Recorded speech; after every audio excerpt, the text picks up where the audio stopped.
It started with a drawing. I found it folded neatly inside my son's backpack, tucked between a crumpled math worksheet and a lunchbox that still smelled faintly of strawberries. At first glance, it looked like any of the dozens of pictures Daniel brings home from school. Messy colors, shaky lines, wild imagination. But something about this one made me stop. The trees were drawn almost too precisely for a 7-year-old. Thick, dark trunks with black ink spiraling up like twisted smoke. And in the center of them stood a tall woman in a long black dress. Her face had no features, just two solid, pitch-black eyes. She was holding something small, a child's hand. I asked Daniel about it at dinner. "That's Miss Clara," he said between spoonfuls of cereal, as if I were supposed to know the name. "Your new teacher?" "She's not new," he replied. "She's just visiting." "From where?" Daniel thought for a second, then shrugged. "The woods." I laughed at first, assuming it was a game. Daniel had always been imaginative. After his mother passed away last year, his drawings became a kind of therapy, a window into what he couldn't say. Monsters, shadows, heroes with wings. But this felt different. There was no action in the picture. No fighting, no playfulness. Just that woman standing there, watching, waiting. Later that night, after Daniel had gone to bed, I took the drawing back out and stared at it. Something about the figure unsettled me. The way the trees bent slightly toward her, like they were leaning in to listen. The way the shadows around her feet seemed darker than the rest of the page. The longer I looked, the more the image bothered me. I chalked it up to grief, to my mind playing tricks on me in the quiet hours of a house that still felt too big for just two people. At around 2 in the morning, I woke to the sound of whispering. It was faint, but distinct, a soft, murmured voice coming from Daniel's room. I moved quickly, afraid he was having another nightmare. When I opened his door, I found him sitting upright in bed, eyes closed, whispering something I couldn't quite understand. I stepped closer, trying not to startle him. His words became clearer. "She teaches without talking. She says not be afraid. The quiet is where the lessons are." I put a hand on his shoulder. He jolted awake and looked at me, confused and blinking. "Did I fall asleep?" he asked. I nodded, kissed his forehead, and tucked him in again. But I didn't sleep much after that. The next morning, I couldn't shake the unease. I kept thinking about Daniel's whispers in the night, the strange, almost reverent way he spoke about Miss Clara and her silent teachings. It echoed in my head while I packed his lunch, while I helped him tie his shoes, while I walked him to the school gate. He was quieter than usual. Not sad, just calm, focused. His little hand squeezed mine before he ran inside. That was the moment I decided to ask. After dropping him off, I went straight to the front office and asked the receptionist if I could speak with someone about a substitute teacher, Ms. Clara. She paused, tilted her head, and began typing. A few moments later, she frowned. "There's no Ms. Clara on record," she said. "Are you sure you got the name right?" "That's what my son told me. He said she's been teaching his class." She hesitated. "One moment. Let me get the principal." 10 minutes later, I was sitting across from Principal Harrow in his cramped, book-filled office. He wore a tired smile and spoke with the kind of practiced calm that made you feel ridiculous for asking anything at all. "Mr. Wright," he began, folding his hands, "I can assure you there hasn't been a substitute in Daniel's class recently. Mrs. Adler has been present every day this month. No illness, no time off." "Then who's Miss Clara?" I asked. "I don't know, but no one by that name is employed here, and we haven't had any visitors or volunteers in the classroom since last semester." I could tell he thought I was being overprotective, maybe a little paranoid. He asked about Daniel's behavior at home, if he'd been watching anything scary or talking to imaginary friends. I gave him vague answers. I didn't feel like sharing the part about my son walking in his sleep, or the woman in the forest with ink-black eyes. On the way out, I stopped by Daniel's classroom. Mrs. Adler greeted me warmly. She was kind, maybe in her 50s, the type of woman who had probably taught half the kids in town. I asked if she'd noticed Daniel drawing anything unusual. She said he was quiet, polite, loved to sketch trees and animals, and had a fascination with shadows. But no, She'd never heard him mention a Miss Clara. I drove home feeling foolish, but the discomfort lingered. That evening, I gently brought it up again with Daniel. "Hey, buddy, about your teacher, Miss Clara. The school says they don't know her. Are you sure she's real?" Daniel didn't answer right away. He was coloring on the living room floor, another picture full of crooked trees and stick-figure children. "She doesn't work for the school," he finally said. "Then where does she come from?" "She lives in the woods. She just visits sometimes." "Why?" "She says there are kids who need to learn things before it's too late." I felt a chill. Before I could press further, Daniel looked up at me with an odd seriousness, far beyond his years, and added, "She doesn't like when people ask too many questions." That night, after he went to sleep, I pulled out every drawing I could find. Dozens of pages scattered across his desk, in his closet, between books. All of them had trees. Almost all had her. And the more I looked, the more I noticed. In every drawing, the trees grew darker and the woman stood closer. The woods behind our house had never bothered me before. We lived on the edge of a quiet rural town, where the tree line began just past our backyard. It wasn't uncommon to hear the rustle of deer at night or the distant hoot of an owl. Daniel and I walked those paths plenty of times together, fallen leaves crunching underfoot, sticks used as swords, long shadows stretching between tall pines. They were peaceful, familiar, but now those trees felt different. After a week of Miss Clara drawings and whispered phrases about lessons in silence, I started noticing subtle changes in Daniel. He wasn't just drawing obsessively, he was distant, not scared, not angry, just strangely calm. Too calm. He stopped asking to watch cartoons, stopped asking about bedtime stories. He'd sit at the window for long stretches, eyes fixed on the forest, like he was waiting for something, or someone. One night, around 1 a.m., I woke to the creak of floorboards. I sat up, heart thumping, listening. Saw footsteps, too light to be mine, padded down the hallway. I got out of bed and opened my door just in time to see Daniel at the back door, his small hand reaching for the lock. "Daniel," I whispered. He froze, slowly turned to look at me. His eyes were open but blank, sleepwalking. I knelt and gently placed a hand on his shoulder. "Hey, it's okay," I whispered. "Let's get you back to bed." He didn't resist, just nodded slowly and let me guide him back. But before I closed the door, I looked outside and felt the air drain from my chest. There, just beyond the tree line, was a shape, a tall, still figure, not moving, not hiding, watching. It stood in the shadows like it belonged there, part of the forest itself. I couldn't make out details, just a suggestion of a woman's silhouette and two glinting, black eyes that caught the porch light for a second before vanishing into the dark. I didn't sleep for the rest of the night. The next morning, I convinced myself it had been a trick of the light or my exhausted mind. But that illusion shattered when I found muddy footprints leading from Daniel's room to the back door. Tiny footprints, bare feet. I asked Daniel if he remembered anything. He said no. But when I mentioned the woman again, his tone changed. "She just wanted to see if I was ready," he said. "For what?" He looked at me and smiled, a gentle, strange smile. For her to start teaching me. Later that day, I drove to the hardware store and bought locks. I installed them high on the doors. I considered alarms, too, but I didn't want to scare Daniel more than he already might be. Still, I felt helpless, like I was preparing my house for something I didn't understand. That night, I stayed up watching the trees. They were silent, still, but I knew she was out there, waiting. I couldn't ignore it anymore. Something was wrong, deeply wrong. The school denied Miss Clara existed.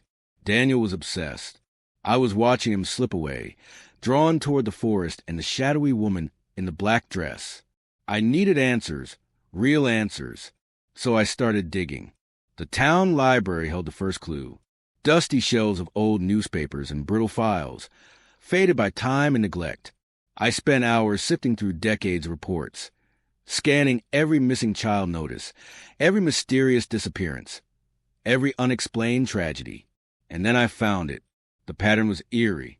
A series of disappearances, spanning over 50 years, all clustered near the edge of the forest.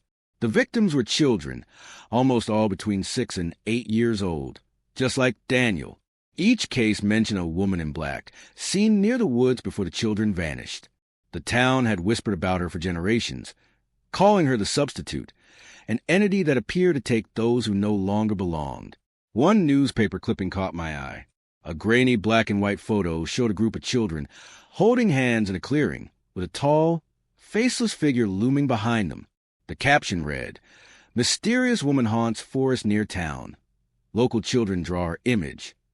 There was also a story about a grieving father whose daughter disappeared 40 years ago. He claimed the school failed to protect her. She was chosen, the man had said bitterly in an interview. The substitute came for her when no one was watching. I went to the town archives the next day and asked the clerk if I could see any old school records. After some hesitation, he led me to a locked cabinet. Most of these files were damaged in a fire. He said quietly, "We lost years of attendance records, teachers' logs." My heart sank.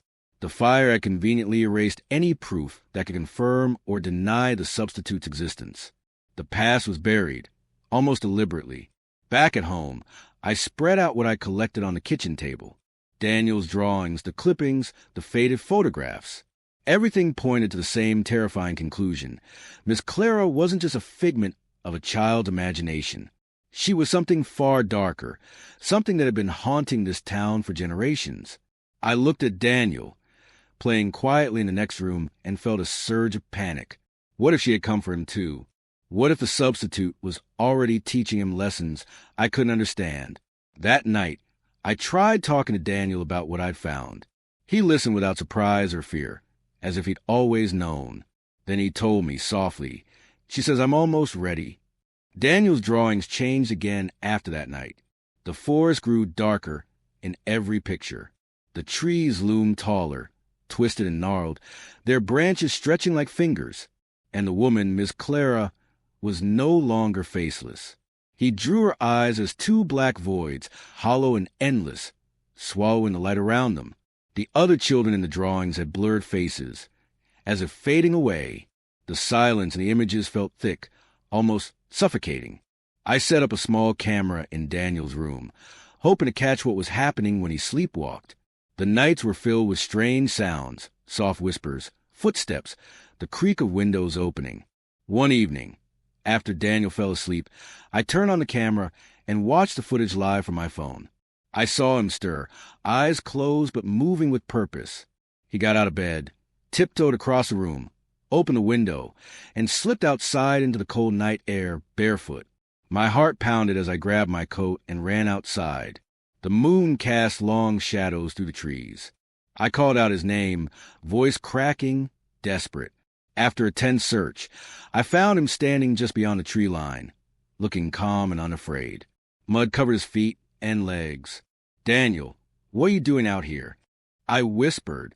He turned to me with a strange smile and said, "She says I'm learning. The quiet is where you understand." "Understand what?" I asked. He didn't answer. That night, I sat on the porch, watching the forest. I felt eyes on me, those same empty black eyes, hidden in the shadows. I wanted to believe it was my imagination, but I knew better. The woman was real, and Daniel was slipping further away. I tried to talk to him during the day, but the boy I knew was fading behind a wall of silence and obedience to this mysterious teacher. When I asked about the lessons, he only said, "She teaches without speaking. The silence is the message." The more Daniel embraced her teachings, the more distant he became. His laughter disappeared. His questions vanished. He no longer asked for stories or toys. Instead, he spent hours staring into forest, as if waiting for something beyond my reach. I began to feel like an outsider in my own home, a witness to a quiet transformation I couldn't stop. One night, I overheard Daniel whispering again. Almost ready, he repeated softly. I didn't dare ask what that meant. Instead, I watched and waited, fear growing in the silence. A week later, Daniel came to me holding a drawing unlike any before. It was a single, ancient tree, gnarled and twisted, with bark so dark it seemed to absorb light. At the base, the ground was cracked and faint, ghostly faces peeked from roots. Above it, Miss Clara stood, her shadow stretching impossibly long. Around the tree, tiny figures gathered, children, just like Daniel, their faces blurred and expressionless. "Do you know what this is?" I asked him. He nodded slowly. "The whisper tree." "The whisper tree?" I repeated. He looked up, eyes glassy but serious. "She says it's where the lessons are hardest, where silence becomes a voice." I shivered. The forest suddenly felt closer, darker, alive in a way I hadn't understood before. That night, Daniel asked if I would come with him to the woods. "I want to show you something," he said. I hesitated but agreed. Part of me hoped it was a chance to reconnect, to bring him back from the edge. We stepped into the night together. The cold air wrapped around us like a cloak, and the forest seemed to breathe. The trees whispered softly in the wind, their leaves brushing against each other like hushed voices. Daniel led the way, his small hand gripping mine tightly. After walking for what felt like hours, we reached a clearing. There stood the whisper tree, its massive trunk towering into the sky, roots spreading like veins through the earth. Moonlight illuminated its twisted branches, casting eerie shadows that danced in the silence. Daniel moved closer, eyes wide but unafraid. "She told me to bring you here," he whispered. I felt a shiver run down my spine. The air was thick with something ancient and powerful, something that seemed to hum beneath the surface of the earth. Suddenly, the shadows near the trees shifted. A cold breeze swept through the clearing, and there she was, Miss Clara. Her dress flowed like ink spilled in water. Her face was still featureless except for those empty, black eyes that seemed to look straight into my soul. She didn't speak, but I felt her presence like a weight pressing down on my chest. Daniel stood beside me, silent and calm. He reached out his hand to hers. In that moment, I understood. This wasn't just a ghost story or a nightmare. Miss Clara was a guardian of something old, a keeper of secrets buried deep in the woods and in our town's history. The substitute wasn't evil, exactly, but she demanded respect, silence, and sacrifice. "Why him?" I whispered, barely able to speak. Daniel looked at me, eyes shining with something I didn't recognize. "She says I'm chosen to learn the silence." I felt a surge of panic and love all at once. I wanted to pull him away, to run far from the woods and their dark lessons. But part of me knew it wasn't that simple. Miss Clara turned slowly, as if to fade back into the shadows. Before she disappeared, her black eyes locked onto mine one last time, a silent warning and a promise. The forest fell silent again. Daniel squeezed my hand. "We have to be ready," he said. The next morning, the forest seemed to hold its breath, the air heavy and thick, with an unseen tension. Daniel woke up unusually quiet, his usual restless energy replaced by a strange stillness that unsettled me. At breakfast, he barely touched his food, eyes fixed on the window, where the trees swayed silently under the pale light. I asked if he wanted to go outside, but he only nodded without meeting my gaze. Something had shifted, something I couldn't yet understand. Later that day, I noticed Daniel's school backpack was unusually light. When I asked him about it, he looked at me with those deep black eyes he'd been drawing, eyes filled with solemn certainty far beyond his years. "I don't need it anymore," he said softly. "She says the lessons are almost done." My heart pounded. What did that mean? What lessons? And what would happen when they ended? That evening, I tried to hold on to him, to keep him close, but he seemed to slip through my fingers like smoke. His whispers about silence and waiting grew more frequent, and I found myself watching his every move, terrified of losing him. When I tucked him into bed, he didn't ask for a story or a kiss goodnight, just a quiet nod and a promise that he'd be ready. As midnight approached, I heard the faint creak of his bedroom door. I followed the sound to find him gone. Panic surged through me. I searched the house, the backyard, then the edge of the forest, calling his name until my voice cracked. The night swallowed my cries. Finally, in the clearing where the whisper tree stood, I found him, standing still, eyes closed, hands stretched toward the sky, as if reaching for something unseen. The air was cold and still, charged with an ancient energy. And then, as if carried by the wind, a soft voice whispered through the trees, "Almost ready." Daniel's eyes snapped open, glowing faintly with that same void-like blackness. He turned to me, smiling sadly. "I'm ready now." Before I could react, the shadows around the trees shifted, swirling like smoke, enveloping him in darkness. I tried to reach him, but my hands passed through the shadows as if they weren't real. Then, as suddenly as it began, the darkness receded. Daniel was gone. Only the whisper tree remained, standing silent and ominous beneath the moonlight. The days after Daniel vanished blurred into a nightmare I couldn't wake from. The town seemed to turn its back, offering hollow condolences but no answers. I felt like a ghost myself, wandering the empty house, haunted by his absence and the silence that filled every room. His drawings lay scattered on the floor, the black eyes of Miss Clara staring back at me with unspoken menace.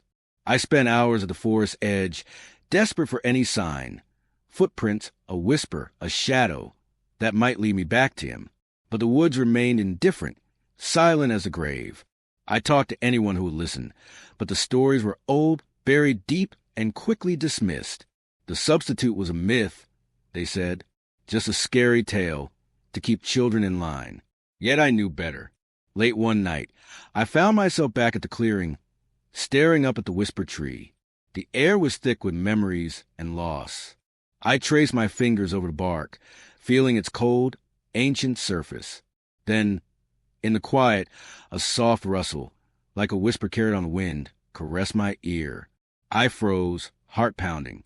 Almost ready, a voice breathed. Tears streamed down my face. I whispered back, "Daniel, please come home." But the forest only answered with silence. Weeks passed in a haze of grief and desperation. Then, one rainy afternoon, the front door creaked open. There stood Daniel. He looked the same, pale, quiet, eyes holding that unsettling blackness, but alive. I rushed to him, tears spilling over as I pulled him into a tight embrace. "Where were you?" I whispered. He didn't answer right away. Instead, he reached into his pocket and pulled out a small, twisted leaf, dark as night, with veins like cracks in glass. "She let me come back," he said softly, "but only because I'm still learning." His voice was calm, but something beneath it chilled me. Daniel wasn't just my son anymore. He was a child tethered to something ancient and unknowable. Over the next days, Daniel was silent and distant, watching the forest from the window, tracing the strange leaf over and over. When I asked about Miss Clara or the lessons, he only said, "The substitute is patient. The silence is endless." I realized then that his return wasn't a happy ending. It was a pause, a quiet before a storm I couldn't yet see. The days grew colder, the nights darker. Daniel's silence deepened into something unbreakable. He no longer played, laughed, or asked questions. Instead, he waited, as if for a signal only he could hear. Miss Clara's lessons were almost complete, and I felt powerless. One evening, the wind carried a whisper through the house. The shadows lengthened, creeping across the walls like fingers. Daniel stood by the window, eyes fixed on the forest, the black leaf clutched tightly in his hand. "She says it's time," he murmured. Fear and love clashed inside me as I followed him outside into the biting night.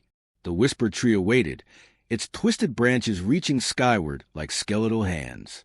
Miss Clara appeared, silent and eternal, her dark eyes meeting mine one last time. Daniel stepped forward, calm and resolute. As he touched the ancient bark, a hush fell over the world. The shadows swallowed him whole. And then, silence. I was left alone, heart shattered, surrounded by the whispering forest that had taken my son, but kept his memory alive in the stillness.